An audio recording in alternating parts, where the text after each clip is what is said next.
So, Pete, let's do a little bit of an activity here. What we've got is the business model canvas. It's a little bit of a challenge, but a little bit of an activity to teach others how they may apply the business model canvas. So I think this is a really cool, we'll take this little cool approach of 10 minutes. Both of us will work on this canvas for Pete's Online Flowers. And then we'll do a bit of a playback. And I'm really curious to see how you approach different components of it, because how often do you pull out this sort of tool? Pretty frequently, to be honest. So in the corporate work, it's something that I would absolutely do with all my clients at some point, but you don't necessarily get to do it as often. It's usually when you're doing some Mm. strategy or innovation work. But I also mentor a lot of startups, and that's a great opportunity to introduce them to it and get to use it more frequently as well. So between those two groups, I'd be using it probably every other week or so.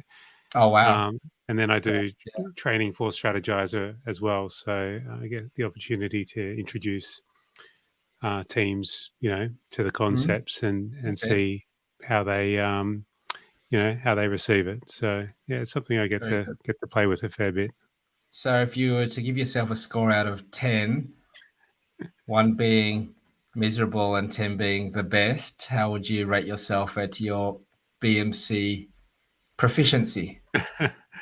I don't know. I don't know. I mean, I guess, like you say, it's not that. It's the kind of thing you don't get to see a lot of other people doing it either in real Yes. life. Yep. So, Yep. I mean, I wouldn't like to put myself at a 10, but I don't get the opportunity to observe people that necessarily use it more frequently than I do. So, Yeah. Yep. um, so yeah, I'm not saying I'm the best, but I feel like I'm lucky to get the opportunity Mm. to use it a lot, and I probably use it as often as the people out there that use it often, if that makes sense. Okay, very good. You Roundabout answer.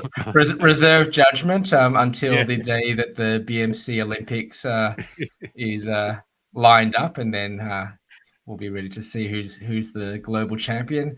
Um, okay, no, good to know. I mean, I probably pull it out maybe once a month, maybe once or twice a month. I use the value prop canvas much more regularly. Mm. And value prop canvas is that middle section, so that middle slither, the value prop. Just getting that right is half the challenge, I guess, from a startup perspective. Um, Connecting that the value, sorry, providing, ensuring that you're offering value depending on the customer pain points and value propositions. So getting that right, critical. So for this little activity, we've got, this is kind of like the setup for it. We're designing for Pete's Online Flowers. So let's assume that this is a new business that hasn't started yet.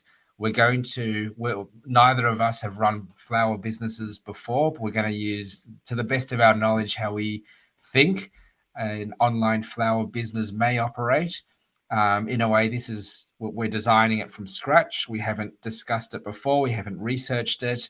We're just going to go cold, exploring what this may be. And I guess because it's a blank canvas and it's not an existing business, we are basically doing a design exercise to get to what we hope is a well-populated and solid business which can stand up based on how we've populated each of these components.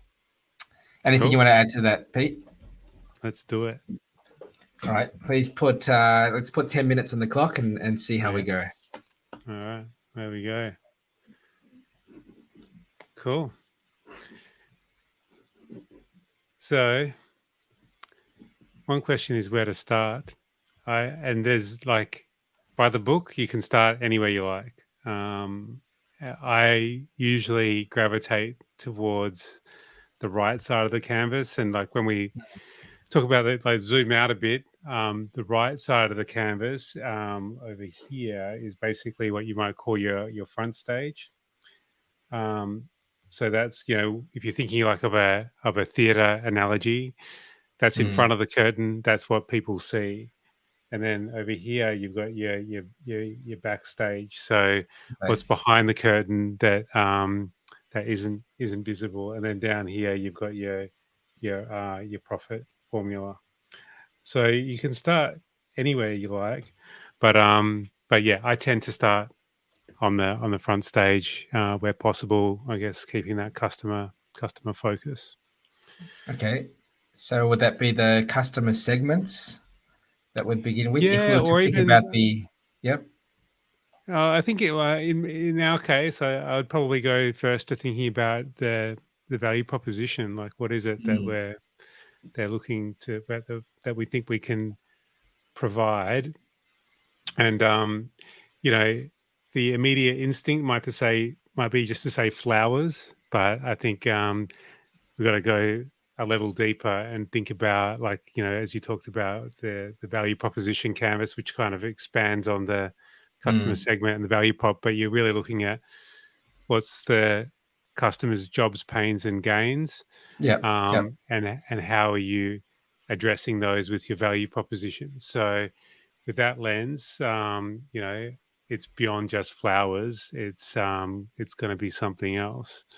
So I think, for Pete's Online Flowers, I reckon we're going for something maybe a bit funky, maybe a bit less traditional. There's the traditional players out there. If you want your, I don't know, what do you call Yep. it? Your bunch of chrysanthemums or whatever you might get. But let's say that we're going to be doing something a bit more modern, funky. Do you want me to scribe? Is that useful as we go? Uh, I yeah. can Yeah. do Yep. that. Yep. Sure. Modern, funky arrangements. Oops. So, Can you and see this is that? where the, Getting a bit yep. bigger. Yep. Um, I think we want to offer, like being online. I'm thinking about something to do with speed and convenience, like you know, as something that we could think about offering. Yep. Super fast service and to your door. Because I don't know about you, but anytime I think about getting flowers, it's always Mm, at the 11th hour, and it's like usually where's open. I'm meant to be in that place in an hour's time, yep. and then I usually end up down the road looking Yep. at something the opposite of modern or funky arrangements. Yeah, that's true. I think to add to your value proposition, the guys in the labs have got some new technology. Just to add to that, you have a choice. You can either have 3D printed personalized photos on the petals, or you can have edible flowers. Which of those two would you like to add to your value proposition to increase its um, uh, market uniqueness or Let's market? go for Yep, edibles. That let's go sounds for edible. Yep. interesting. So we've got edible flowers. They're actually also vegan friendly. So that's something that may be appealing to a certain audience, growing Okay. segment of vegans. You a Okay. Well, vegan? let's probably. Sorry. Are you a vegan? No, no, maybe No. aspiring. I'm probably still even an aspiring vegetarian, so I've Okay, got right, sure. a few belts to go before I can get to that. All right, Yeah, let's jot down vegans as something to think about, but maybe could be a bit broad in terms of our customer segments. But yeah. So there's yeah, so something nice about in terms of that customer segment. Um, I guess I mean broadly, you've got everyone that buys flowers for a particular occasion, whether they're, you know, girlfriends, boyfriends, husbands, wives, just people buying gifts for workmates or thank yous, all those sort of things. Do we want to scope down and target any particular group within that? Definitely. Yeah, I think that's a big part of the art of it is you got to get much more specific. And I think, yeah, it's a different process and mindset Mm. to marketing customer segmentation. Like we're not looking for like to write down or to think about it in the way of young males between 20 and 30 that earn above this or whatever. Like that's not the way I would approach it. You Yep. really instead you're looking for people that share a common job to be done, a common set of pain points, a common set of goals that they're looking for. So and within that, there may be some consistency around their demographics and whatnot, but I think we're more interested in yeah their needs in the world Mm. uh, and grouping them that way. So yeah, probably going to succumb to a trap here of thinking of someone, a customer like yourself, if you know what I mean. But I do tend to think of the perhaps more tech inclined or more comfortable with using online shopping, Yep. and I think of the male audience as well. That maybe um, I don't know. I'm just going to speak frankly. Like I would rather just choose a nice option online that ticks a few boxes. I'm not that interested in going into a florist and sussing it out from every angle. You know what I mean? Like you just want to know that you're getting something that meets the appropriate quality bar that's not going to be Yep. counterproductive in your flower gift giving Okay. So ambitions. it doesn't have to be too fancy, but you're going for a someone that purchases online, wants a simple, clean user interface, so they don't want anything too complicated. Um, Um, yeah, so I think we're looking here for a.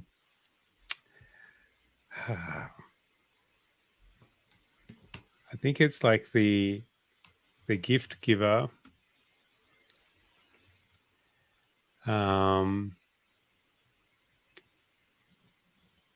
gonna put here like a spontaneous.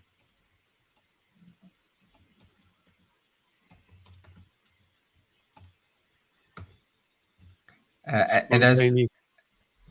as someone that has purchased a lot of flowers online over many years, I find it interesting how many of them have gravitated towards you go there for the flower, but you end up walking away with a teddy bear or a Right. mug or like a chocolate or a wine. And so, yeah, that's been quite interesting that the flower is the, oh, what should I buy someone? It's the hook. Um, it's the hook. It's really interesting. And then you end up with, oh, a hamper or, to be honest, the paralyzed by choice happens consistently for me.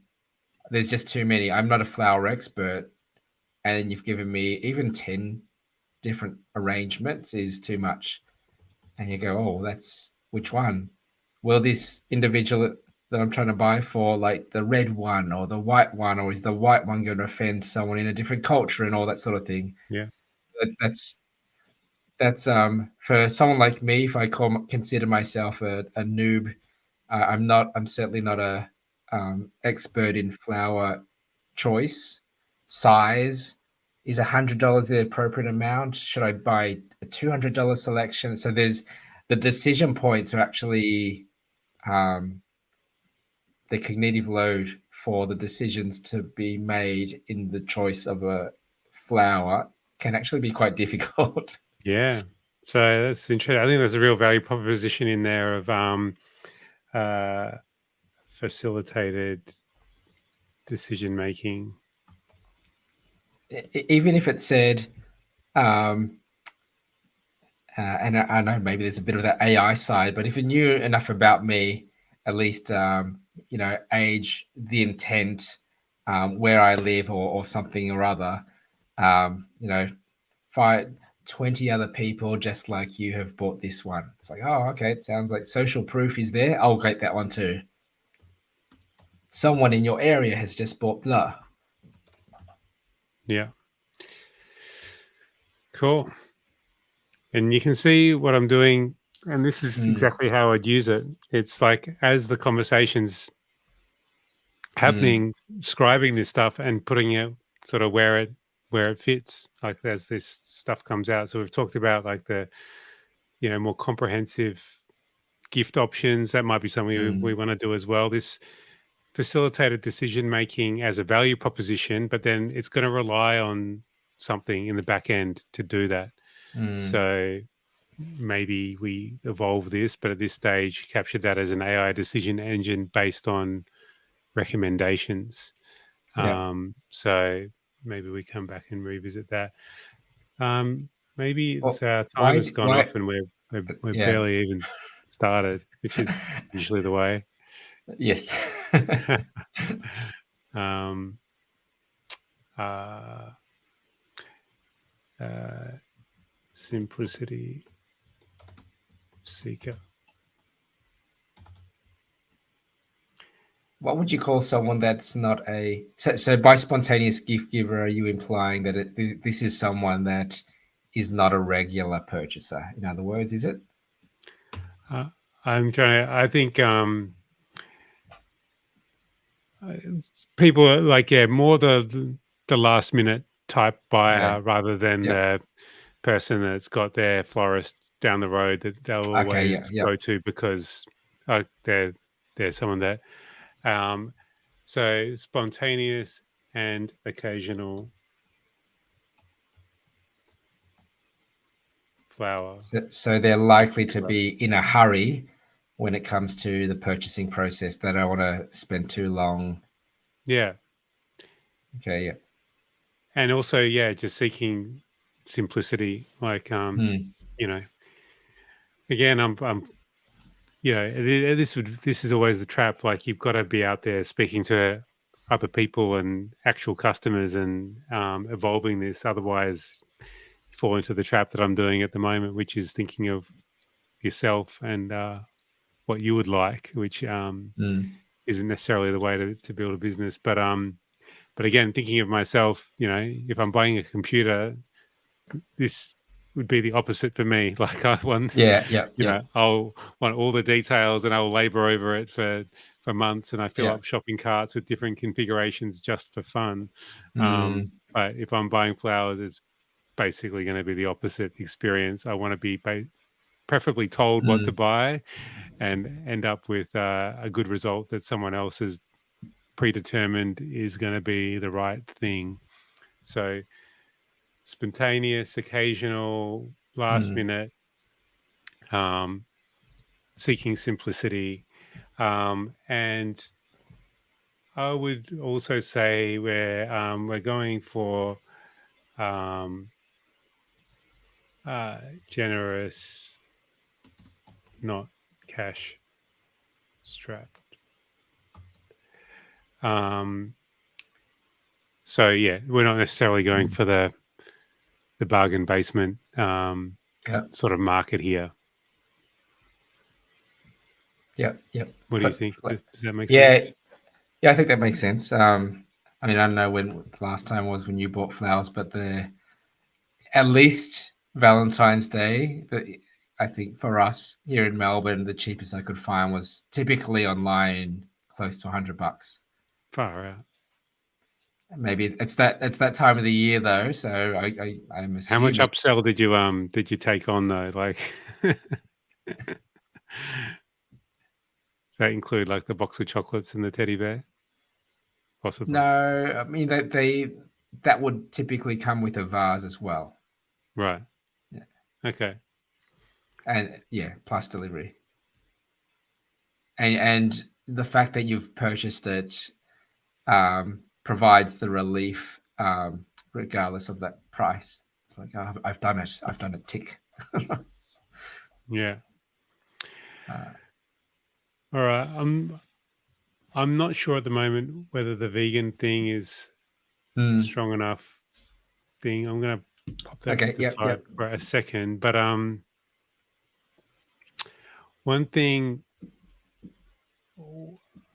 what I'm wondering about is it, are we just B2C? Is there a B2B angle that we can think of? Maybe we come back to that just Yeah. Yep. as another thought for later. But let's keep it simple at the moment. We're just Yeah. going Yep. for our consumers that are buying gifts for other people. So we're more going for the gift giver rather than the home decorator, flower That's lover. true. That's true. Yeah. Yep. So yeah, I guess it's Mm. kind of important to think about maybe who we're not targeting Mm. as well. That's a good Um, point. and let's keep going through now. So just to round out the front stage, in terms of how we're going to like get to these people in terms of channels, I reckon like SEO, like Yeah. is going to be probably one of the main ones. I think referral could be really interesting as well. Like if you told me about a service, I would probably use it because now I know that you're a flower Yep. buying aficionado. Um, so I think that's sort of that word of mouth, I think could be really good. Yep. Um, I think SEM as well, whether it's yeah, paid ads on Google, social media are strong, Instagram, Facebook, paid yeah. ads. So that's more like the ads, and this is more like Mm. the search, right? Yeah. Yeah. Cool. And we can always come back to it. In terms of the customer Mm. relationship that we're seeking to establish, and this box has been, Mm. I reckon this is one of the most elusive parts of the business model canvas. That, that was my experience at least starting out. The way I think about it at the moment is like how do you want to attract and retain customers? So Mm. the textbook example we talk about here is like the Nespresso model or the Mm. razor model where you basically lock people in. So you get the Yeah. machine or the razor cheap, but then the refills are locked in. Subscription is another type of model that you, in terms of the kind of customer relationship that you want to establish. Yep. So, or is it just really transactional? You just want to see them once and send them on their way. So, in this case, I think I think what's coming to me is thinking about loyalty is something that we want to um, establish in the relationship. I wouldn't go as far as subscription, like Mm. you know, that's No. Yeah. Yep. these are more spontaneous people, but when they you know when they do think of they want to Mm. be buying the flowers, you want them to feel loyal to the to the brand, and maybe there's something else in there, and I don't know exactly where this might end up, but there's something about I think I'm going to put brand affinity, but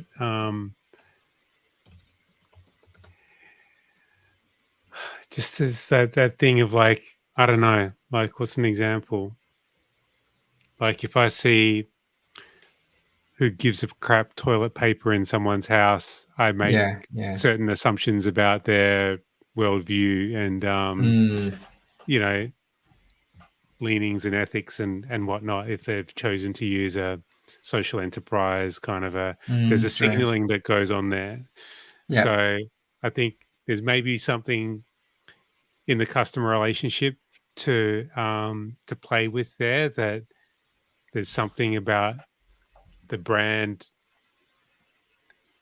message or halo that draws people in and holds them in, and that you're, by Mm. giving this gift, you're signaling more than just the gift itself, but of the flowers. But it's like, Yeah. I Yep. chose to shop at that place that has a even stronger brand I message. guess is that's almost the that social dimension to the jobs to be done, where it's oh, Yeah, you shop at Pete's Online Flowers. You know, is there some social credit associated with this brand? yeah. Are So you part of a local subculture that, oh, you know, you're recognized as being part of the in group now that you also shop at this place? yeah, yeah. Totally. So that's Mm, obviously that's marketing and branding, sort of a very common thing. But we could make another call there. We could say, no, we just want to be like transparent in the mm, background, focus on the products, don't draw any attention yeah. to the company that's selling it. That would be easier Mm, in a lot of ways, I think. And again, like, that's just a dimension to play with. But yeah. I Yeah. guess I'm thinking about, well, how to, like, you're always trying to build a moat, right? Like, what's going Mm, to prevent people just going to the competitor that comes along next week? Like, how to get that loyalty, how to, you know, hook them in and keep them in. So yeah, I feel like a key resource, could also be a loyalty program. Um, so maybe some kind of build on the coffee card. Buy five mm, get one free, but that doesn't come for free either, especially in a online setting. Like, it's yeah. Yeah. it's one thing if you're at a cafe and you can just print out some coffee cards, but Mm, yeah, if you've got to maintain that registry, that means it's got to be part of your e-commerce platform, or you've I think it's just becomes mm, a resource. And that's yeah. so again, when you're using the business model canvas, when we're teaching how to use it, one thing we're always emphasizing is you never want an orphan. So to have loyalty there, Yeah. but not to have that reflected on the backstage of, well, how are you going to do this? Then Mm. it's an orphaned element. Oh, okay. It's Gotcha. Yeah. it's not Yeah. making sense of how you're going to do Mm, that. Likewise, if you had loyalty program here and the key resources, but it's like, well, kind of why? Like, is that a mm, value proposition, or is it for some other reason? Always a judgment call as to how much detail to put here, but okay. yeah, that's a consideration. Mm. For that customer relationships, I've always interpreted that as the spectrum of low touch, high touch. Um, Totally. so and that's probably as far as I'd take it normally in terms of um, in this instance, you come to my website, you've done the click through, seen the ad on Instagram, gone through to my website, you've made your purchase. And because you're the spontaneous occasional gift giver, I'm not expecting you to be back in 1 month to buy more, nor will I expect that if I send you a newsletter with regular campaigns that you're going to continue to purchase from me. So I'm just curious how, and there's always a way how else you can derive loyalty. Um, I'm just thinking as you're talking about, can you generate an NFT version of the flowers that you've given? A little something for yourself that's in a digital format that makes it's something for you and something for them, and maybe Yeah, we come nice. back for that. But yeah, just thinking of. I also know their loyalty programs can be very cheap or very expensive, and you're right that the implementation of it or what you're thinking about needs to be reflected there in the key resource, because you don't want it to be onerous, and at the same time you don't want it to be, we're going to send you a newsletter or something low value. Yeah, totally. So just capturing a couple of things. So like it's kind of obvious that there's going to need to be an e-commerce platform, but low touch. I'm going to say sleek. Like it's got to be good, and that's going to come at a cost. So that allows low touch. I also added this in terms of the customer relationship, like high trust and no dramas. And I think like you know you know, e-commerce can often live or die by that as well. Like, well, it's when something goes wrong, Yeah. it's how do you respond? But then again, that's going to have a lot of impact. So, in terms of a key resource, we're going to have probably human customer support. We're going to say for Yeah, now. good We can point. look at Yeah. how we might iterate on that. But I think to be able to deal with that, and a key activity is yeah. Um, um, what we call it, dispute or issue resolution, fast issue resolution, because it's that thing of like if you've left it to the last minute to buy the flowers for the hopeful love of your life, and suddenly you realize that they're not going to show up, then you want someone to be dealing with that quickly. And I think So particularly given that the assumption here is that it's being delivered, so you've got, there needs to be some trust in the ability for this company to deliver. And of course, we're going to be using a third party courier service or something like that. yeah, yes, and that's a choice we can make. Like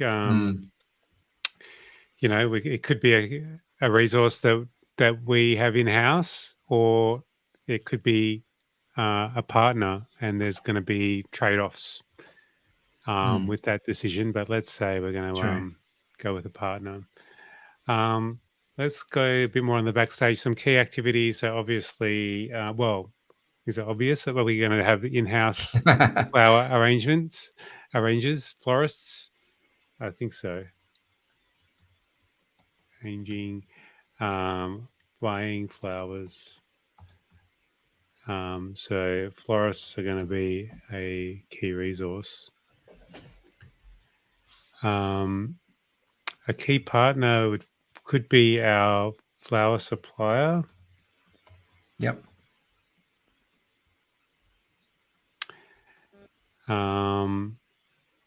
We're going to need a premises, even if we're premise. I can't Even if spell it's not a retail store. Yeah, you're going to need a big fridge and a Yeah.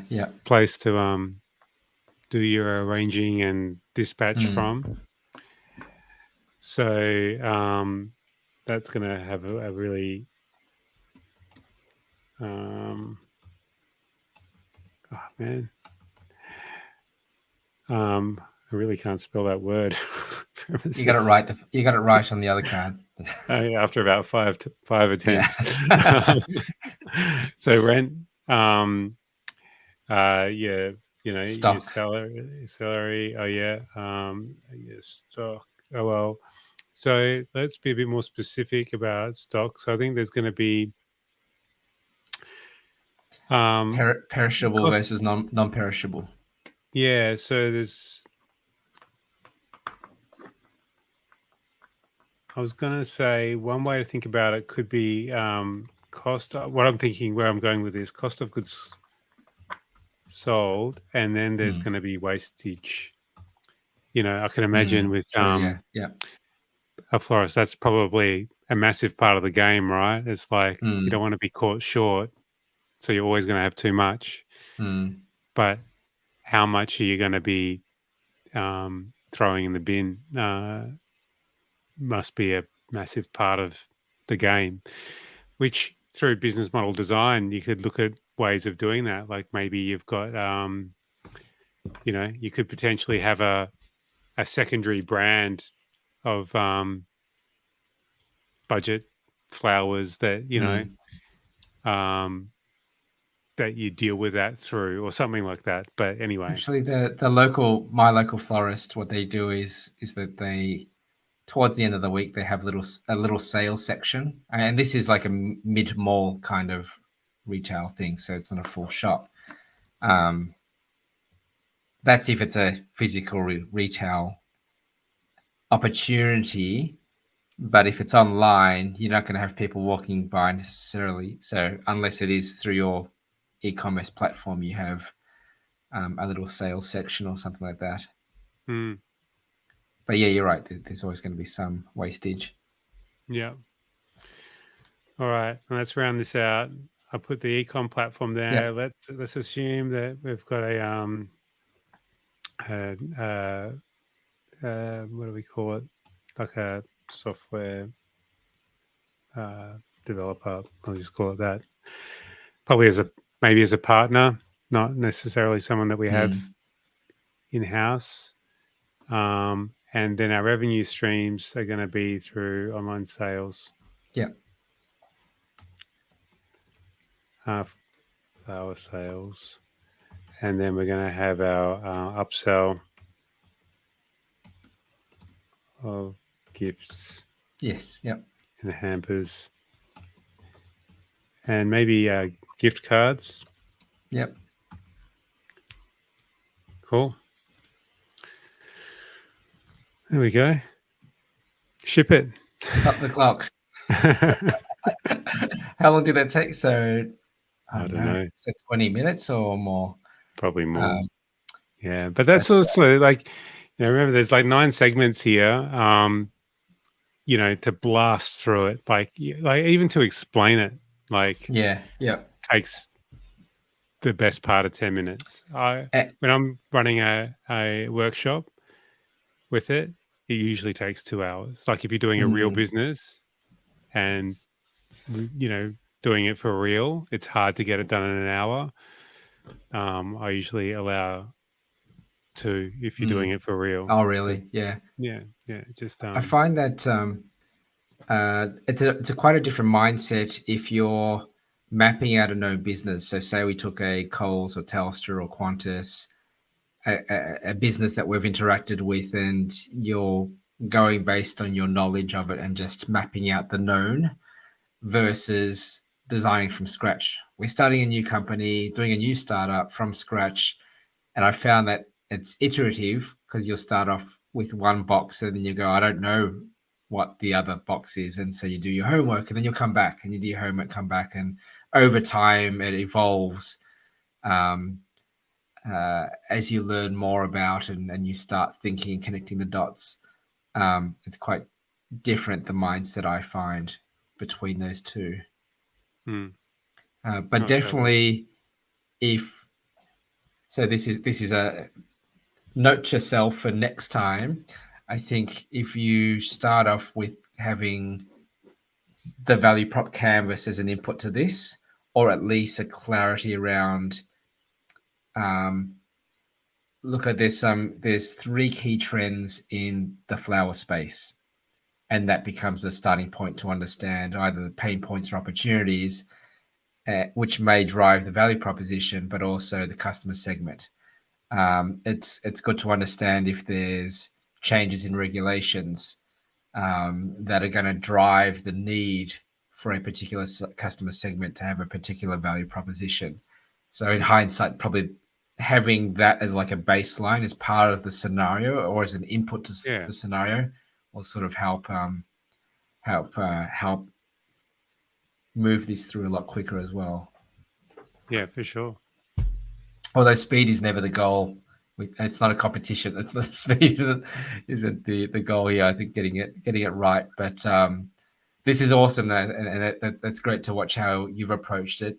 Because as you were doing it, I was looking at it, and certainly I would have approached some areas slightly differently. But then that comes down to if you're designing the typical flower store something a little bit different, something high risk, something low risk. There's so many variables to this, which can also make it hard as the individual populating it to go, is it right or wrong? It's not quite a black or white thing when you look at this. No, no. And the analogy I always use is, you know, those flip book animations, like where you got, like, um, yeah, you want tens, hundreds of these ideally, like you say, like every Mm, permutation, and you change one box, like it should ripple through the rest. Not yeah. maybe not every box changes, but it should never really be the case that you can just change one element Mm, in isolation and it not have an impact somewhere else in terms of, either it's going to cost you to do that, or it's going to be addressing a different customer segment or customer need. It should mm, ripple through. So yeah, if you were just one and done with this, then kind of you're doing it wrong. It's a design mm, tool, it's a communication tool. You should be having multiple versions and iterating through. And I mean, we didn't even get into, say, if we were bringing in, um, a different, whole different customer segment, mm, um, and we'd usually, give that a different color and then look at how that you sort of ripples through, because that's often the case with a business that you're going to have yeah. multiple, or coarse grain segments that you're Mm, serving. So yeah, more fun to be had. But great. yeah, that was good. Cool. All right. All right. Well, thanks, and until next time. Cool. Thanks.